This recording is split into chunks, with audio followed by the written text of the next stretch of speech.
자, 오늘 시간 사무엘상 17장에 있는 말씀을 통하여 다윗 인물 시리즈 두 번째 거룩한 분노라는 제목으로 은혜를 받고자 합니다. 자, 여러분들 지하철 서핑이라는 말을 들어본 적이 있습니까? 지하철도 다 아는 내용이고요, 서핑 탄다, 우리 바다에서 서핑 타는 모습도 알기 때문에 여러분들이 지하철 서핑이라면 무슨 뜻인지는 알고 있을 것입니다. 그런데 그 서핑이라는 단어가 바다가 아니라 지하철과 연관될 때 우리는 뭔가 어색하기도 하고 이상하게도 느껴집니다. 서핑이라는 것은요, 여러분 아는 것처럼 타원형으로 된 널판지 같은데 사람이 올라타서 파도를 가르고 신나게 하는 스포츠 중에 하나입니다. 돌고래가 파도를 헤쳐나가는 것처럼 사람들이 그렇게 멋지게 하면 타는 사람도 신나지만 보는 사람도 신기하기도 하고 또 열광을 하게 되는 것이 바로 그 종목이라는 것입니다. 그런데 이 서핑을요, 바다가 아니라 지하철에서 한다 그러는 게 뭔가 이상하지 않습니까? 몇 년 전에요, 15살 된 소년이요, 뉴욕에 있는 지하철이 지하로 다니지만 때로는 지상으로 오잖아요. 우리 구로디지털도 지하철이지만 지상으로 다니는 것처럼 그런 구간이 있습니다. 그럴 때 한 15살 소년이요, 지하철 안이 아니라 지하철 위 지붕 위에서 수영을 하고 점프를 하고 걸어 다니면서 그렇게 했었는데 왜 그런가라고 했더니요, 유튜버로서 조회수를 늘리려고 많은 사람들한테 깜짝 놀란 일을 통하여 그렇게 했는데 실제로 그러다 보니까 젊은 아이들이 많이 클릭하게 되었고요, 유명 인사가 되었다라고 그렇게 얘기를 합니다. 그래서 그 뒤로요, 뉴욕에서는요 매년 수백 명이요 지하철 지붕 위에 올라가서 걸어가기도 하고 점프도 하기도 하고요, 수영처럼 흉내낸다 라고 말하고 있습니다. 근데 여러분 상상해 보세요. 100km 이상 지하철이 막 지나가고 있는데 그 위에 서 있는 것이 멀쩡하겠습니까? 아닙니다. 실제로 여러 사람들이 그렇게 흉내내다가 지하철에 떨어져서 사망하는 사건이 있었다고 말합니다. 뉴욕 교통당국에 따르면 2021년도에는 206건이, 2022년도에는 928건의 그런 사건, 사고 때문에 많은 젊은이들이 희생을 당했다라고 하는 사회적 이슈가 나왔다라고 말하고 있습니다. 그들은요, 그런 모험심, 뭔가 잘하려고 하는 것이 아니라 자신이 유튜버로서 인기를 누리고 명예를 누리고자 하는 무모한 시도를 계속하고 있다라는 것입니다. 그들뿐만이 아닙니다. 많은 유튜버들이요, 정말로 말도 안 되는 엽기적인 행동을 하거나 이상한 것을 통하여 그렇게 하는 이유가 있습니다. 왜냐?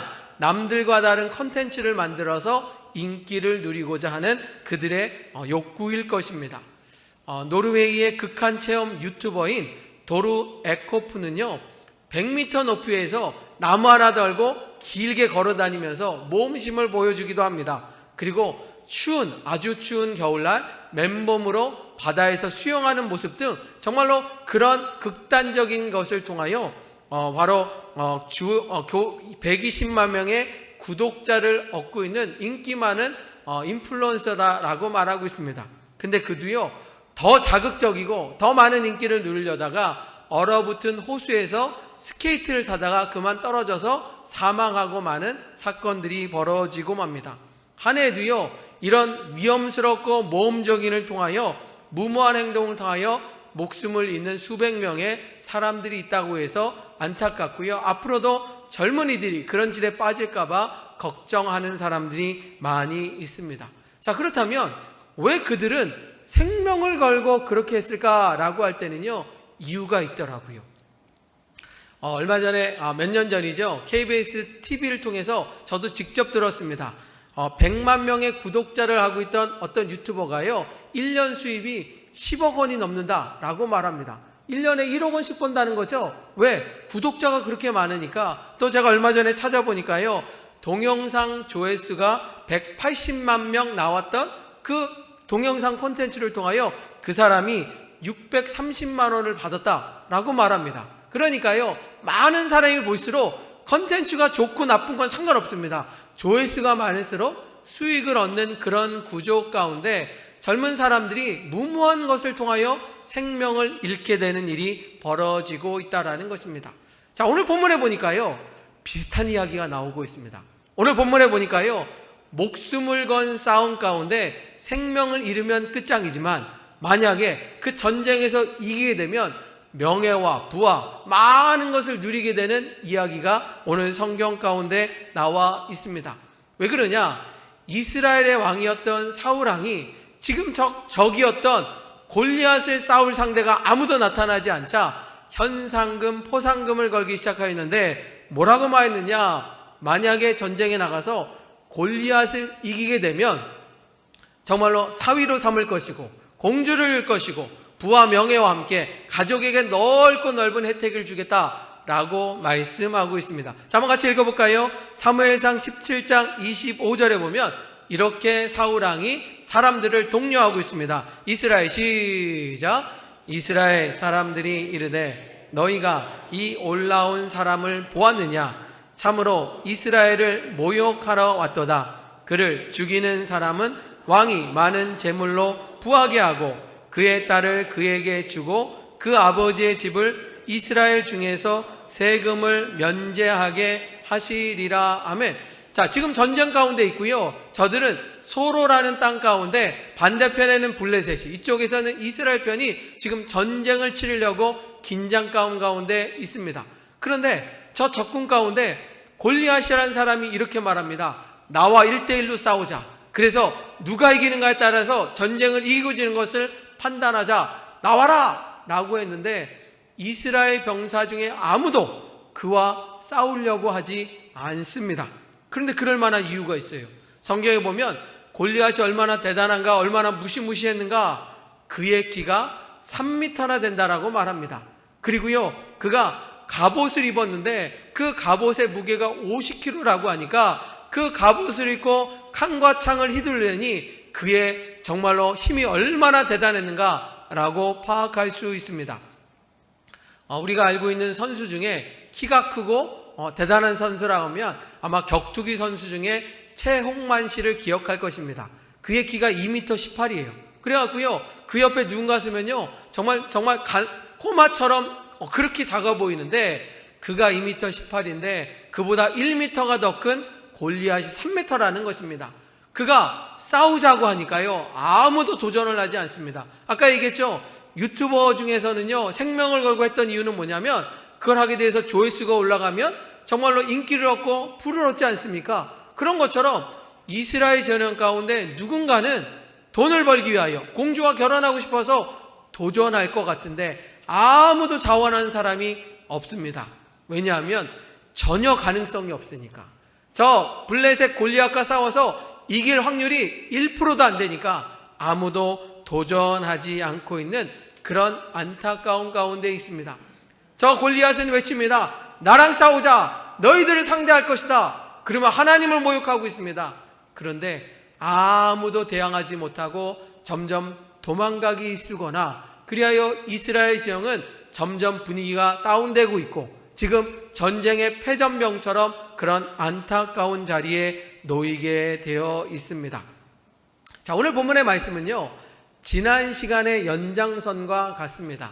자, 지난 시간에 하나님께서는 사울 왕의 실망을 하여서 더 이상 기대하지 않고 새로운 왕을 뽑기로 하였고요, 그리하여 사무엘 선지자를 이새의 집으로 보내주었고 그 이새의 아들 가운데 왕을 삼겠다라고 말하였습니다. 자, 그러자 이새가 아들들을 다 불러 모았습니다. 그러고 나서 사무엘이 한 사람 한 사람을 바라보는데 사무엘 눈에 띄는 한 아들이 있었는데 그의 아들이 엘리압이라는 것입니다. 키도 크고 잘생기고 덩치도 있고 누가 봐도 왕 같은 존재라고 여겼습니다. 그런데 하나님이 그를 왕으로 삼으셨나요? 아니에요. 하나님은 삼지 않으셨습니다. 그래서 깜짝 놀랐던 사무엘은요, 다른 아들들에게 물어봤는데 하나님은 아무도 허락하지 않았습니다. 사무엘이 묻습니다. 하나님, 이세 아들 가운데 왕을 삼아주신다고 그러는데 어떻게 해서 다 노하십니까? 라고 해서 이새에게 물어보니 지금 막내 아들이 자격이 안 돼서 데려오지도 않았고 그는 목자로서 양을 치고 있습니다 라고 하였고요, 그 다윗이 왔을 때 하나님이 그의 중심을 보시고 그를 왕으로 삼는 이야기가 지난 시간의 말씀이었습니다. 하나님이 보시는 것은요, 겉모습이 아니라 나의 마음, 나의 속마음, 나의 믿음을 보시고 은혜를 더하여 주신다라는 것입니다. 사랑하는 성도 여러분, 오늘도 정말로 마음과 뜻과 정성을 다하여 예배드리는 그런 복된 예배가 되기를 주님의 이름으로 축원합니다. 그러고 나서 왕이 기름 붓고요, 다윗이 이제 왕이 되었습니다. 우리 생각에는 그날부터 다윗이 왕이 되겠구나 라고 했지만 아직 사울 왕이 살아있기 때문에 그것은 왕이 된다는 약속이었지 정말 왕이 되는 것은 아니었고, 모든 것이 예전처럼 그냥 똑같은 삶으로 다윗은 목자로서 삶을 살고 있었습니다. 자, 그러던 어느 날 아버지 이새가 다윗을 찾았어요. 다윗에게 부탁을 하려고 불렀습니다. 자, 무슨 부탁을 했는지 같이 읽어볼까요? 사무엘상 17장 17절과 18절에 아버지가 아들에게 이렇게 얘기합니다. 시작. 이새가 그의 아들 다윗에게 이르되 지금 내 형들을 위하여 이 볶은 곡식 한 에바와 이 떡 10덩어리를 가지고 진영으로 속히 가서 내 형들에게 주고 이 치즈 10덩이를 가져다가 그들의 천부장에게 주고 내 형들의 안부를 살피고 증표를 가져오라. 아멘. 자, 오늘 장면은 무엇이냐면 다윗이 기름 붓고 나서 몇 달이 지난 상황 가운데 지금 이스라엘과 블레셋이 전쟁 가운데 있습니다. 전쟁 가운데 있다 보니까 젊은 사람들을 추출하여 용사로 싸우게 하였는데 성경을 자세히 읽어보니까요, 8명의 아들 가운데 3명이 전쟁을 치러 지금 나가 있습니다. 그 아버지 입장에서는요, 불안한 거예요. 지금 강대국 블레셋과 싸우는데 내 아들이 살 수 있는지 죽을 것인지 걱정과 근심 가운데 어떻게 하였는가? 도시락을 싸주면서 다윗에게 부탁을 합니다. 너의 형들이 살아있는지 죽어있는지 확인해봐라. 천부장한테 뇌물을 주면서 혹시 내 형들이 면회를 하거나 잠깐 쉴 수 있는가 확인해봐라 라고 말하면서 다윗한테 부탁하는 장면이 나와 있습니다. 저는요, 말씀을 준비하면서 이 부분이 조금 이상합니다. 아까 얘기했죠, 8명의 아들 가운데 3명이 지금 전쟁 중이에요. 그러면 지금 집에 남아있는 아들들이 몇 명이에요? 5명이에요. 넷째도 있고 5째도 있고. 그러면 이왕이면 넷째를 보내지 왜 막내를 불렀을까? 라고 말하면 그런 생각은 들더라고요. 만약에 넷째가 가면 키도 크고 덩치도 있다 보니까 걔도 어쩌면 추출돼서 용사가 없으니까 전쟁 나가러 할지 모르니까 키도 작고 아직 어린 다윗을 불렀을 거다라는 생각이 들면서도 한편으로는요, 이새의 무심함이 좀 속상하기도 합니다. 아까 얘기했죠, 지금 다윗은 이스라엘의 왕이 될 사람이에요. 그러면 존귀하게 여겨야 되고요, 혹이라도 다리를 다치거나 상처를 입으면 안 되지 않습니까? 여러분 한번 생각해 보세요. 하나님이요, 8명의 아들 가운데 7명은 아니라 그랬어요. 그럼 그들 중에서 왕이 나올 일이 없어요. 그런데 만약에 다윗이 해하거나 전쟁에서 죽게 되면 어떻게 돼요? 그 집안은요, 영화로울 수가 없는 거예요. 아버지 입장이라면요, 다른 아들보다도 다윗은 존귀하게 여기고 전쟁터에 보내면 안 되는 얘기인데 여전히 아버지는요, 다윗을 존귀하게 여기지 않는다라는 것 가운데 좀 속상한 마음으로 성경을 읽게 되었습니다. 어찌되었든 다윗은 아버지 말씀에 순종하는 마음으로 전쟁터에 나가게 되었고요, 형들에게 도시락을 전해주고 천부장에게 음식을 갖다 주게 되었습니다. 그런데 그 전쟁터에서 병사들의 이야기를 듣는데 다윗 마음에 불편한 마음이 생겼어요. 그들 용사들끼리 하는 얘기 가운데 다윗이 어떤 얘기를 들었는데 화가 나기 시작했어요.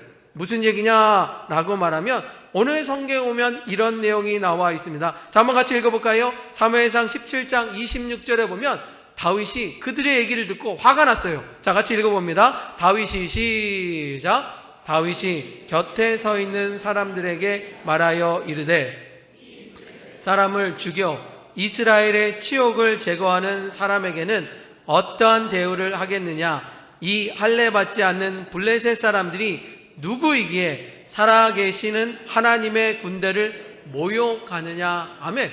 그 군사들의 얘기를 들어보니까 어떤 얘기를 듣냐?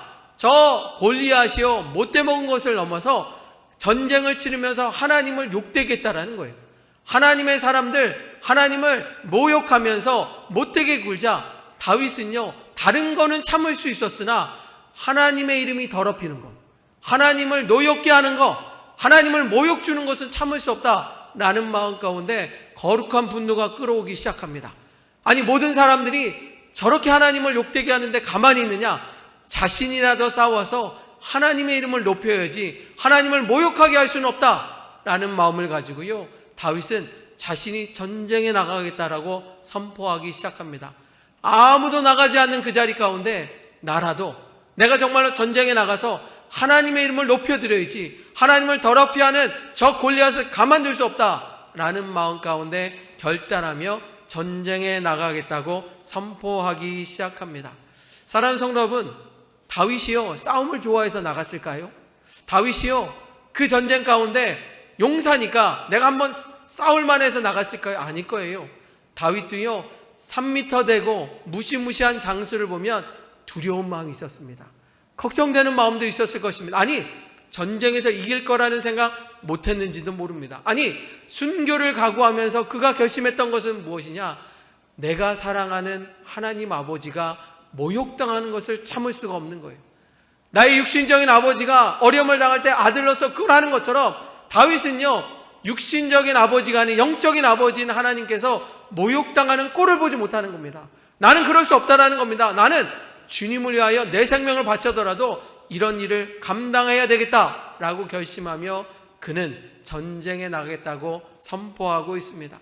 저는 다윗의 이야기를 듣고요, 다윗의 말씀을 준비하면서 이 찬양이 다윗의 고백이 아닐까, 우리도 이 찬양처럼 정말 주님을 끝까지 사랑하고 믿음의 길을 걸어야 되겠다라는 마음으로 우리 함께 같이 찬양 부르시겠습니다. 나의 평생에 가장 복된 일, 함께 찬양하시면서 이 가사대로 내가 믿음을 지키겠습니다. 같이 한번 고백하겠습니다. 우리 가사를 생각하며 찬양합니다. 나의 평생에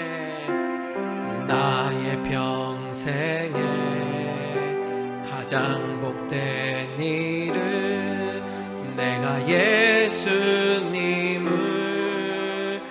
만난 것이라.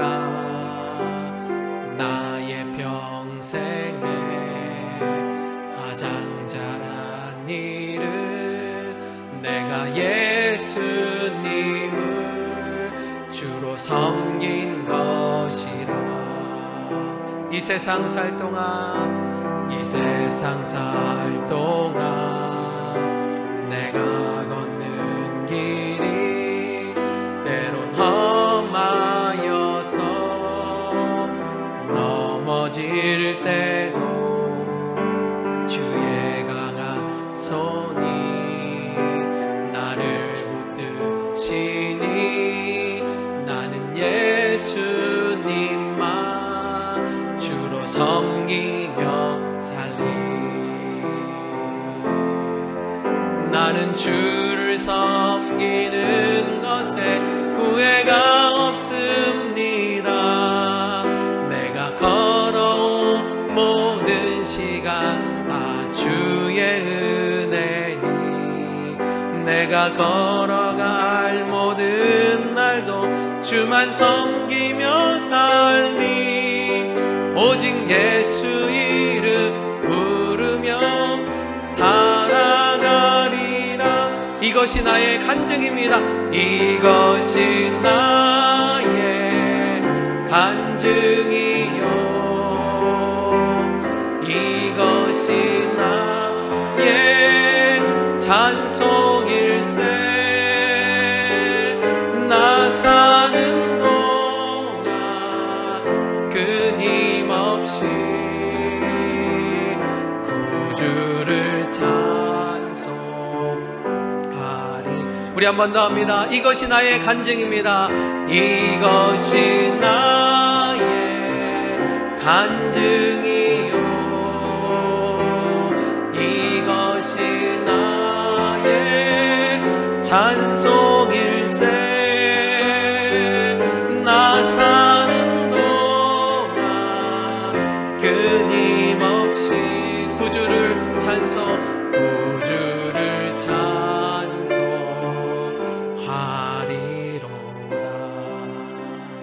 아멘.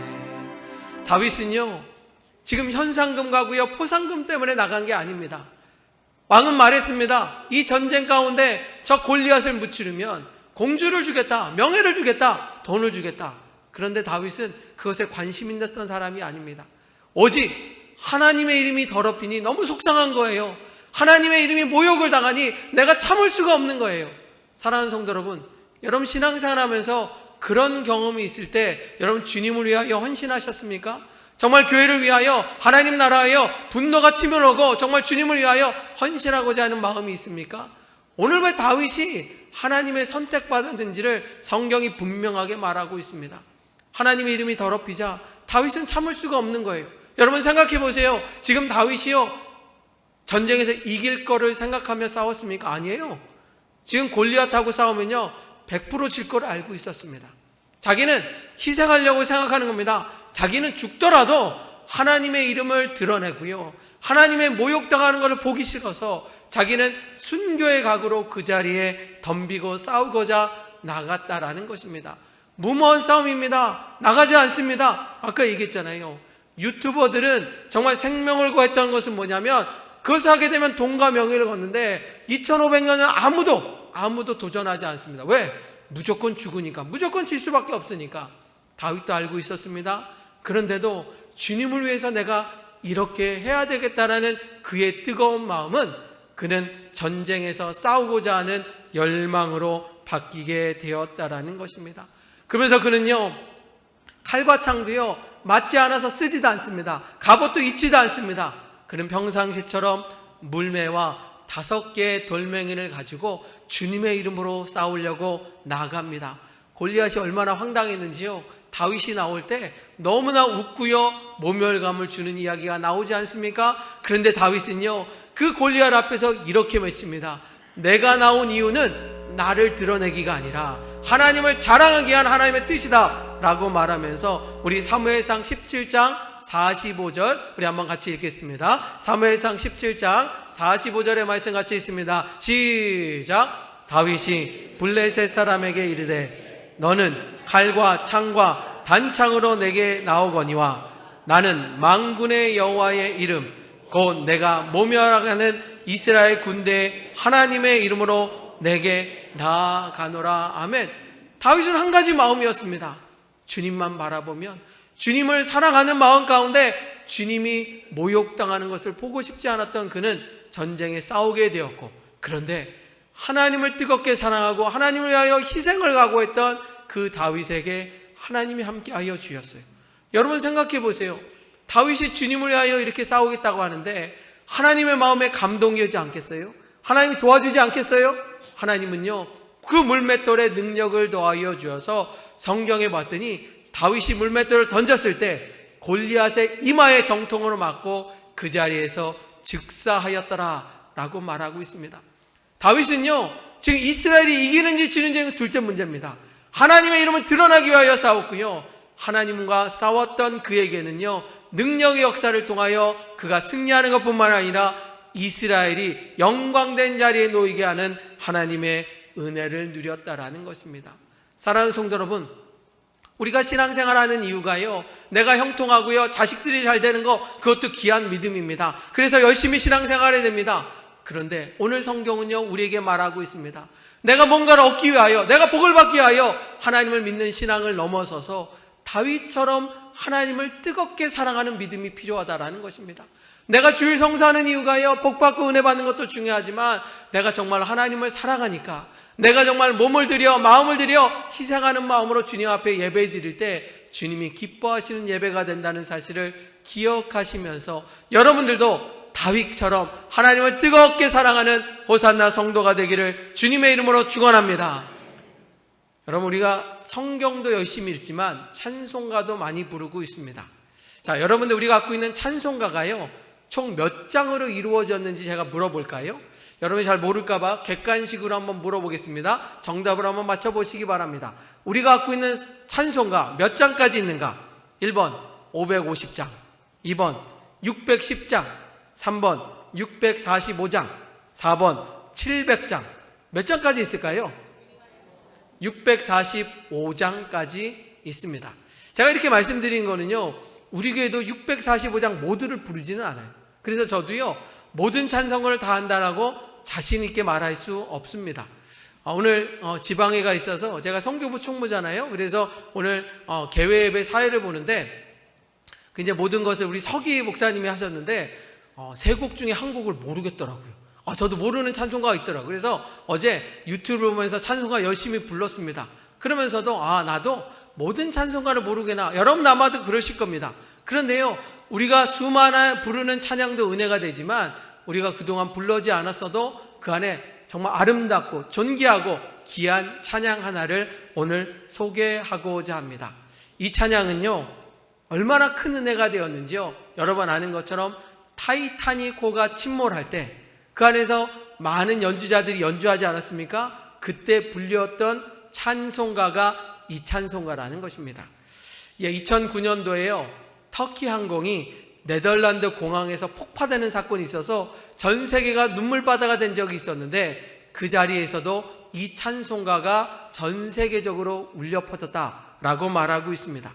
자, 영국은요, 축구에 미친 나라입니다. 그래서 그들은 축구 때문에 태어나고요, 축구 응원하다가 축구로 끝나는 인생들이라 말할 정도로요, 그렇게 축구에 열광하는 나라가 영국인데, 그런데 바로 그래서 손흥민이 거기서 열심히 나라를 위하여 열심히 뛰니까요, 사실 우리나라가 홍보하는 것보다 손흥민 한 명으로 대한민국이 아마 전 세계에 자랑할 수 있는 것은 그렇게 축구가 열광적이기 때문입니다. 그런데 그 영국에서 FA컵이라는 것이 있는데 그 FA컵에 7만 명, 10만 명이 모이는 그 자리 가운데 바로 결승전 앞에 들고 모든 사람들이 다 일어나서 이 찬송가를 부른다고 하니 얼마나 놀라운 일입니까?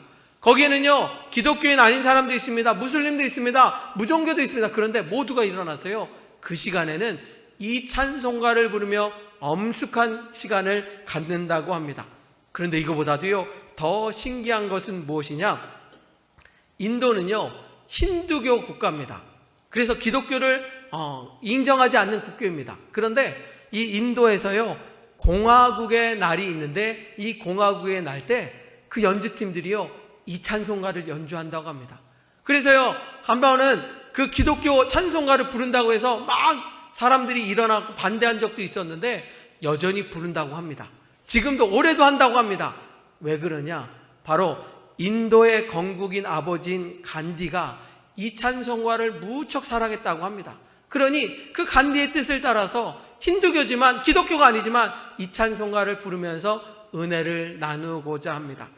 이 노래는요, 여러분 알고 있는 찬송가 481장입니다. 481장으로 이 찬송가는 바로 헨리 라이트라는 영국 성경의 사제가 이 노래를 작사했다라고 합니다. 그가요, 처음 초창기 젊을 때 사제가 되었을 때 이제 마지막 운명을 앞두고 있는 선배 사제를 만났을 때 그가 이렇게 얘기했다고 합니다. 내가 평생 하나님을 위하여 살았었지만 내가 부족한 것이 있고 내가 사도 바울에 대해서 더 연구했으면 더 많은 은혜를 받았을 텐데 당신은 젊을 때부터 사도 바울을 존경하고 성경에 나온 사도 바울을 연구해서 사도 바울 같은 좋은 사명자가 되라고 부탁을 합니다. 그러면서 그 선배 사제가 뭐라고 말했느냐? 사도 바울이 말했던 그 이야기 한마디, Abide with me, Abide with me. 주님, 내 곁에 항상 계시옵소서. 이 단어를 늘 간직하면서 사명을 감당하라, 그렇게 이야기를 했다라는 것입니다. 선배 사제의 이야기를 들으니 그도요, 평생을 살아가면서 Abide with me, 주님 내 곁에 항상 계시옵소서, 그 찬양을 들으면서 그 찬양을 묵상하며 늘 하다가 은혜 받았을 때 그가 작사한 것이 찬송가 481장이라는 것입니다. 우리 함께 찬양 부르시기 전에 아까 말씀드렸죠, 영국의 FA컵에서 수만 명이 모는 자리에서 그 떠들고 북적대는 자리에 엄숙하게 찬송 부르는 그 장면 보시고 우리도 함께 찬양하는 시간을 가지려고 합니다. 우리 영상 한번 틀어주시기 바랍니다.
저는요, 이 영상을 보고 준비하면서 어떻게 해서 저기가 저렇게 됐을까? 1927년부터 거의 100년 동안 매 경기가 결승전이 있을 때마다 선수들이 입장할 때마다 저렇게 모든 사람들이 나와서 찬양한다는 겁니다. 저기 7만 명이 모였는데요, 다 기독교니까요? 아니에요. 무슬림도 있을 거예요. 무종교도 있을 거예요. 그런데 저 찬양이 나올 때는 모두가 일어나서 정말 하나님을 부르며 하나님을 찬양했다라는 것입니다. 왜 그럴까라고 했더니요, 영국의 왕 가운데 조지 5세라는 사람이 있습니다. 그런데 그가요, 어렸을 때부터 참 신실한 믿음의 사람이었습니다. 그는요, 어렸을 때부터 죽는 날까지요, 하루도 빼놓지 않고 성경을 읽었다라는 거예요. 여러분, 하루에 한 장 읽는 거 쉬운 것 같지만 막상 해보십시오. 매일 해보십시오. 결코 쉽지 않습니다.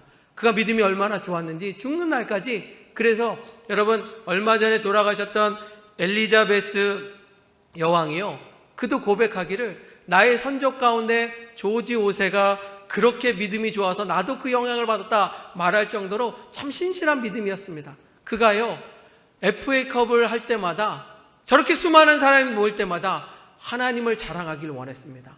여러분 생각해 보세요. 왕이 아무리 한다 그래도요, 종교가 다르고요, 다른 사람 가운데 이런 얘기를 하면요, 비난하는 사람도 있을 것입니다. 욕하는 사람도 있을 겁니다. 그런데 그는요, 하나님께 영광을 올려드린다면 하겠다라는 마음으로요, 1927년부터 지금까지 한 해도 빠지지 않고 저렇게 유명한 사람 불러서 모두가 일어나게 하여 하나님을 찬양한다고 말하고 있습니다. 이것이 바로 다윗이 하나님을 사랑하는 마음처럼 우리가 그렇게 표현하고 주님께 영광 올려드린 거 아니겠습니까? 거룩한 분노라는 것은 다시 말하면 나도 주님을 뜨겁게 사랑합니다, 나도 주님을 뜨겁게 사랑합니다는 우리의 또 다른 고백일 줄 믿습니다. 사랑하는 성도 여러분, 오늘 여러분에게 도전의 말씀을 드립니다. 여러분들이 지금까지 어떻게 신앙생활 하셨습니까? 아니, 어떻게 하다 보니까 주일날 예배드리고 형식적으로 예배드렸다면 다윗 같은 믿음의 길을 걸어보지 않겠습니까? 하나님을 사랑하는 마음 가운데, 저 하나님을 모욕하는 그 자리 가운데 내가 주님을 지키겠습니다, 내가 주님을 사랑한다고 표현하겠습니다, 내가 손해볼지라도, 내가 어려울지라도 내가 주님을 위하여 이렇게 하겠습니다. 그의 고백이 얼마나 아름답고 존귀합니까? 우리 사랑하는 성도 여러분, 우리 시간 481장 때 저물어가 이 찬양 부르시면서 주님 앞에 나도 주님을 사랑합니다, 그리고 주님 늘 내 곁에 함께하여 주옵소서, 우린 그런 고백을 하며 찬양하고 기도하는 시간을 갖고자 합니다.